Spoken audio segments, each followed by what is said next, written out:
เอาข้ามาสงขะในก็ในเดือนที่7เนาะ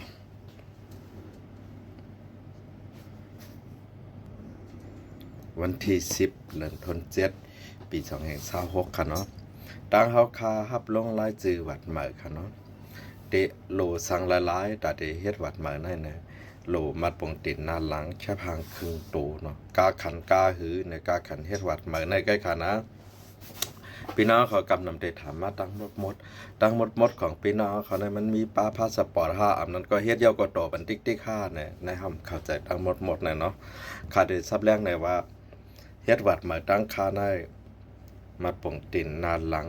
เยาก็แค่พังเครื่องตัวใหม่พงกับสืบไร2เบอร์เนาะเยาก็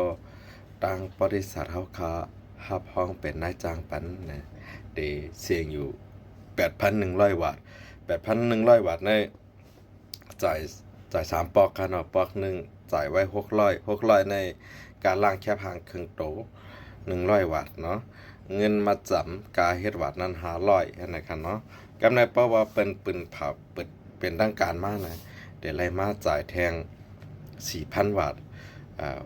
พอจ่าย 4,000 วัตต์ยาวนะอำเภอนั้นหมอกอาทิตย์ไป2อาทิตย์นะเดี๋ยวไล่เอกสารเนาะเพราะไล่เอกสารเนาะก็ พึ่งนั้นเพราะค่าเข้าห้องก่อนจัดเลิศนะเงินเดือนรายจ่ายแทงมานั่นแทง 3,500 วัตต์ตั้งหมดเป็น 8,100 วัตต์นะเนาะ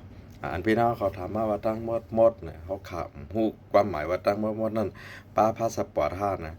แต่ที่เป็นเฮ็ดป้าพาสปอร์ตได้นะไปนำไปออกข่าวว่าที่เฮ็ดปันพาสปอร์ตกาคันพาสปอร์ตกาหือเนี่ยเปิ้นนำไปแทบตัดปันมันจะกำในเปิ้เฮ็ดพาสปอร์ตยาวแต่ที่ตีวีซ่าแต่ที่เฮ็ดสั่งจากกว่าเจ้าเนี่ยเปิ้นไปมีออกมาเปิ้นเคยมีข่าวออกมาว่าที่เฮ็ดปันวัดมาก้อยเนี่ยเนาะยกก็ค่าเขาเจ้าเข้าอยู่ไว้กรุงเทพอยู่ไว้ตีหนองแขมนะคะเนาะออกพิษค่าก็มีตีตังปังพร3นะคะเนาะกำพองก็ว่ามันไกลหนาเนี่ยว่าเนาะมือพ้องเปิ้นออนกันเฮ็ด MOU มือเฮ็ดย่านกรุงนั่นเช่นไกลค่ะเนาะในเฮาข้ามจางลาดเนาะมานั่งออฟฟิศเฮาคาตั้งไว้อยู่แถวนั้นๆเขาตั้ง13ปีถึง14ปี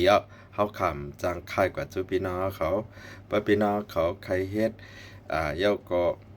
รายจ่ายการขันดังเฮาเนี่ยก็กับ10ดองถามมาแหมายืนตั้งลุมเฮาคาตั้งออฟฟิศเฮาคายินหลีฮับดอนเนาะหมังเจอก็ว่าเฮาคายินที่นั่นที่ไหนเนี่ยเฮาข้ามหาปันไล่ว่าดีกว่ายินที่นั่นที่ไหนเพราะเปิ้นแหลนพี่น้องเขากว่าเพราะเฮากับ10ปันนะเพราะเป็นหน้าเป็นตาเฮานะเพราะพี่น้องเขาญาติแหลนญาติเก่านะเฮาคาเป็นคนนาใหม่เต็มมิติไว้หน้าค่ะเนาะ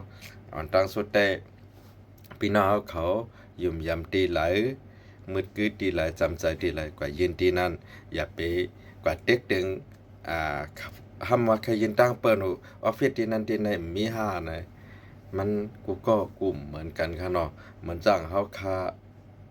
อยู่ไว้ที่กรุงเทพอยู่หนองแขมอยู่แถวบางบอน3นั่นนะเฮาคาอยู่มาปียาวเขาถึงเขาตั้ง13-14ปีเฮาขามจางใครที่อยู่ด้านเช้าเฮาก็อยู่จำพี่น้องเขาก็นั่นแหละพี่น้องเขาสั่งใครยืนตั้งเฮาใครมาเฮ็ดตั้งเฮาใครมาปั่นแต่เฮ็ดปั่นแห้งตั้งเฮาเนี่ยก็กับ10ต้องถามให้มายืนไล่กำเนิดสั่งว่าพี่น้องเขาใครยืนตีพี่น้องเขาอยู่จำนั่นนะพี่น้องเขาก็โลกับ10ให้หาเอาหางก้อยกว่ายืนเอาหางก้อยค่ะเนาะแต่พอเต็มมันแนะนำหาเฮาค่ะประเด็นมาลาดว่าเฮาคาหาปันตีหิมห้อมนั่นจังไรเนี่ยเฮาคำหัดหาวันเหมือนในดอมสร้างเนาะกวนเมืองเร็วกันกวนวันเร็วกันตั้งจังเหรียญจังเก่ากันก็มีกับนั่นแหละเพราะว่ามันแต่มีลองไม้ให้เอาตีนเฮาให้กว่าเหยียบน้ำอุ่นน้ำไม้ไว้ตอนตาพี่น้องเฮาเขาแต่ไรเฮ็ดวัดลีนั่นหาเฮาคากว่าหาปันแถวนั้นเนี่ยเฮาคาหาปันไล่ก็นั่นแหละย้อนเอาวิดีโอในผักลัดถึงปิติไก่น้องที่จำตอนตาคนดังน้ำให้ไรฮู้ไว้บ่ใครยืนดังเฮาเนี่ยก็กับ10ต้องถามมาแหบ่ได้กับ10ต้องถามมาตั้งเฮาให้ยืนเหมือนนั่งกำนำเฮาคาอยู่ชลบุรีเฮาคาอยู่แจ้งใหม่หาปันแถวในจ่องไล่ในเฮาคาว่ามีปีคำฮู้จักจักโยปีเขาเป็นก้นอย่าก้นโตก้นจีเชียงลังในก็ว่ามาเนาะก้นไข่ไหลไข่โตรอดนั่นน่ะก็เป็นนั่นแหละหนังคือพี่น้องเขาแต่งยาที่เฮ็ดวัดไว้ที่อำญาแลนยาเก่านั่นน่ะย้อนอยู่ที่ในเสลัดแนวว่าให้ ให้กว่าเฮ็ดจอมด้วยพี่น้องโอ้ยก็อันเปิ้นกว่าเฮ็ดหลายๆมาเนาะอย่าไปมุงเอาความหวานลีๆเปิ้นนั่นให้หลายกว่าเฮ็ดนะทางเรานึงก็พี่น้องเขาอยู่ดีเลยเสมว่าเฮ็ดดินั้นย่อก็จำต้องถามด้วยกาขันป้อๆถูกๆเนาะเฮายุกเงินเฮาให้กว่าจ้างบ่เนาะเฮาก็ถามด้วยหลายตีหลายตังตีหลายตีไว้วางใจเลยก็เฮาก็จ้างดังเพิ่นเนาะตอนแต่ตั้งค่าได้มือยินวัดมือไว้ในกาขันเลยจ่ายไว้อยู่ที่600วัตต์กาขันทั้งหมด 8,100 วัตต์เนาะเฮ็ดวัตต์มาได้ก็พอถึงขิงข้าวเฮ็ดพาสปอร์ตมาเนี่ยก็ได้ขึ้นมีแทงตานึงกำในอันในเฮ็ดวัตต์มาใน 8,100 วัตต์กำในปัดไถวัตต์4ของนะเฮาค่าเก็บเพิ่มแทง600นี่กูปีๆเอาค่ะเนาะกำนำก้นมาเฮ็ดตั้งค่าเขาก็ได้ฮู้มานั่งตั้งประมาณจางตั้งค่าเขานั่นน่ะคอยุ่มยำมันหนำนึง